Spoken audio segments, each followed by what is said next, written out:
কে আসলো? আসসালামু আলাইকুম। ওয়ালাইকুম আসসালাম। আপনার আসতে তো দেরি হলো কেন? উনি কি রাস্তা ছিল না? শুনেন, আমার আগের পর কিন্তু অনেক ছুটি কাটাইতো। আমি কিন্তু আপনার এত ছুটি দিতে পারবো না। আর আপনার এনআইডি কার্ড আনছেন? এনআইডি কার্ড দেন। আপনি মনে হয় ভুল করছেন। আপনি যা ভাবছেন আমি হ্যাঁ না, আমি কাজের বুয়া না। তাহলে আপনারা কারা?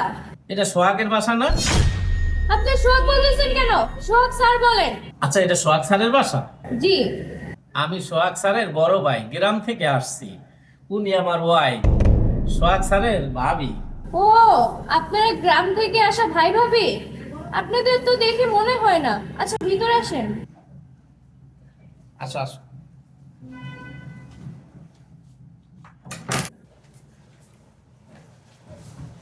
আরে আরে, এটা এখানে রাখতেছেন কেন? এটা কি এখানে রাখার জিনিস? আর এটা কি? এটা পানি কচু। পানি কচু? এটা আবার নিয়ে আসছেন কেন? এটা আমাকে পায়খানার কচু, সোহাগ খুব পছন্দ করে। ইলিশ মাছের মাথা দিয়ে রান্না করে দিলে ও খুব মজা করে খায়, এই জন্য নিয়ে আসছি। পায়খানার কচু নিয়ে আসছেন? এইটা আবার আমি রান্না করব, সোহাগ খাবে? এগুলো আমরা খাই না, এটা ফালাই দিয়েছেন। বই, এইটা পায়খানার কচু না তো। পায়খানার পাশে আমার একটা জায়গা আছে, এই জায়গায় যা লাগাই থরথর করে বড় হয়ে যায়। এই কচুটা আমার নিজের হাতে লাগাইছি, 3 মাসে কত বড় হয়ে গেছে। বই, তোমার রান্না করা লাগবে না তো। তুমি আমার একটা ইলিশ মাছের মাথা দিও, আমি নিজে হাতে রান্না করে দিব। তুমি খাইয়া দেখো, অনেক মজা হইব। না না, কচু আমরা খাই না, বললাম না, এটা ফালাই দেন। দেখছো, সোহাগের বউ দেখতে কত সুন্দর, চাঁদের মতো একটা বউ বিয়া করছে। এমন বউ ঘরে থাকে ঘরটা আলোয় বইরা যায়। কি সুন্দর করে ঘরটা সাজাইছে। বউ, সরি, আসলে আমরা তোমার বিয়ের সময় আসতে পারি না। বাড়িতে আবার ওই সময় আমার একটা গরু বিয়েছে। কেমনে আই কও তো দেই।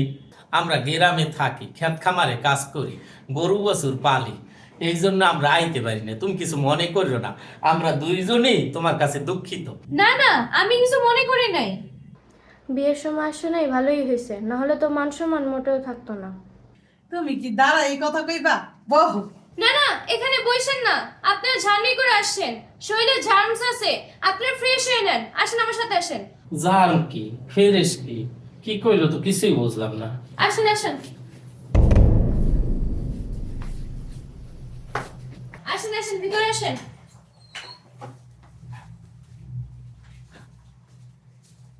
আপনারা ফ্রেশ হয়ে এই রুমেই থাকেন। আচ্ছা ঠিক আছে। তোমার ভাইয়ের এত সুন্দর বাসা, আমার ঘরে এই ঘরটায় থাকতে দিল কে? আমার তো মনে হয় এই ঘরে কেউ থাকে না, কত ময়লা পড়া। আরে ছোট ভাই ঘর এক জায়গায় থাকলেই হইলো। আমরা আইছি 2 দিনের লাগিয়া, গ্রামের বাড়ি থেকে আমরা আসছি ভালো জায়গায় থাকি নাকি? তুমি একটু দাঁড়াও, আমি পরিষ্কার করতেছি।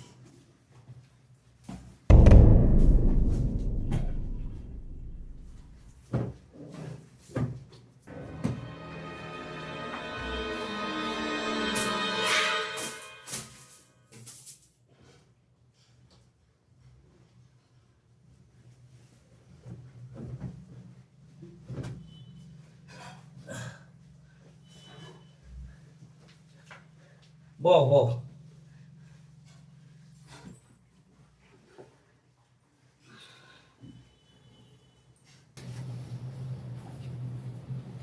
এগুলো কি নিয়ে আসছে? এখন আমি এটা কিভাবে সরাবো?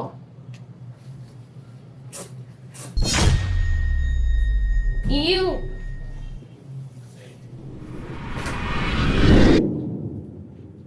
পিসা, পিসা, কোথায় তুমি? ও, তুমি আসছো? শোনো, গ্রাম থেকে তোমার ভাই ভাবি আসছে। কি, গ্রাম থেকে ভাই ভাই আসছে? তারা কোথায়? তাদেরকে আমি স্টোর রুমে থাকতে দিছি। কি, তাদের স্টোর রুমে থাকতে দিছো? মানে আমার এতগুলো রুম থাকতে তুমি আমার ভাই ভাইকে স্টোর রুমে থাকতে দিছো? তুমি এটা কি করছো? ভাই আসসালামু আলাইকুম। ওয়ালাইকুম আসসালাম। কি ব্যাপার, আমার এতগুলো রুম থাকতে তোমরা এই রুমে বসে আসছো কেন? আরে সমস্যা নেই, এক জায়গায় থাকলেই হইলো। আরে তুমি আসো তো আমার সাথে।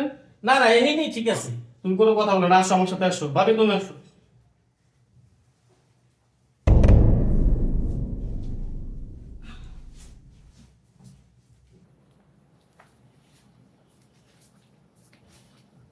ভাইয়া, আমার ওয়াইফ তোমাদের ভালো মতো চিনতে পারে নাই। ও অনেক বড় অন্যায় করছে। তোমরা ওর কথা কিছু মনে করো না। না না, আমরা কিছু মনে করি নাই।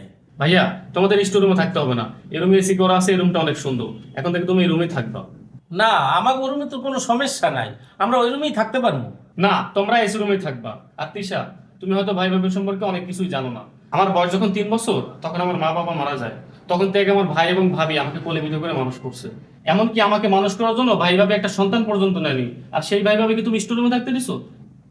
সরি, আমি অনেক বড় ভুল করছি। আমার ব্যবহারে আপনারা কিছু মনে করেন না, আমার আপনারা মাফ করে দেন।